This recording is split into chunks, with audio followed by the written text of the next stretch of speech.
I'd like to call the hearing to order.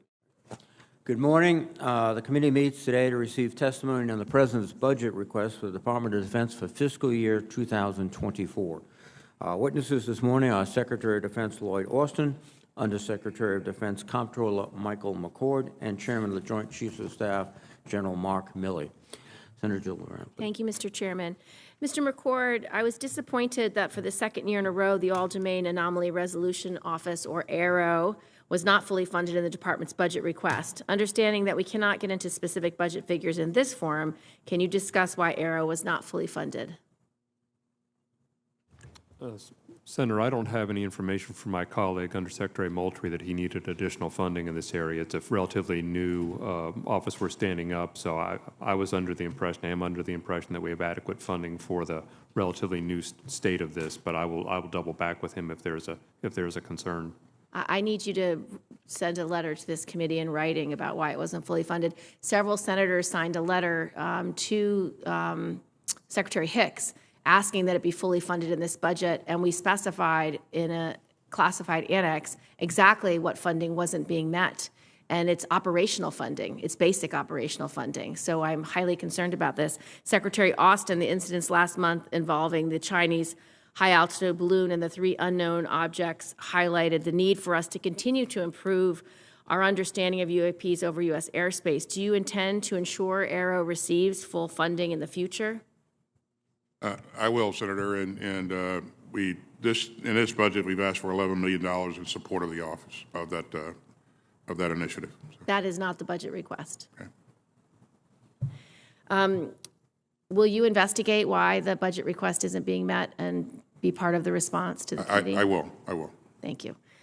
Secretary Austin, on March 7, Qin Gang, the Chinese foreign minister, said that the U.S. and China are heading toward inevitable, quote, confrontation and conflict, end of quote.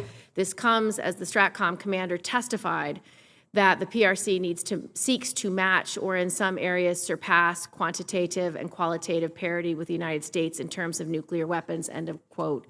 During the Cold War, the U.S. and the Soviet Union developed lines of communication to prevent escalation or outright hostilities during heightened tensions and developed norms and mechanisms to avoid miscalculations. How would you characterize your relationship with your PRC counterpart, and what steps are you taking to reduce the risk of miscalculations during a period of heightened competition between our countries? Well, thanks, Senator. I think you've heard me say 2 things. The first thing is that what the chairman said earlier, that I don't see conflict as being imminent or inevitable. But I do think it's important that leaders and great powers have the ability to talk to each other, to manage escalation, to manage crisis. You've seen me reach out to my former counterpart, Minister of Defense Wei, who has now moved on, and encourage him to keep the lines of communication open. He has now been replaced by a new minister, and I've yet to have the ability to engage him, but I will continue to make sure that we reach out. I do think that's critical. Secretary Austin, we have international legal structures to address the conduct of our forces in war. While we have international treaties that govern the use of space, there's ongoing debate about whether these treaties would apply during an armed conflict and what types of counter-space weapons are permissible. What steps is the department taking in coordination with the Department of State to reinforce international norms and whether we can safely rely on our use of space assets both legally and lethally during a conflict? Well, this is an issue that the interagency of our administration, we continue to engage on, and Secretary Blinken, as you know, also has engaged our allies and partners on this issue at the UN and in other fora. We think it's important. The administration thinks it's important, and this is something that we'll continue to work on. So. Thank you, Mr. Secretary.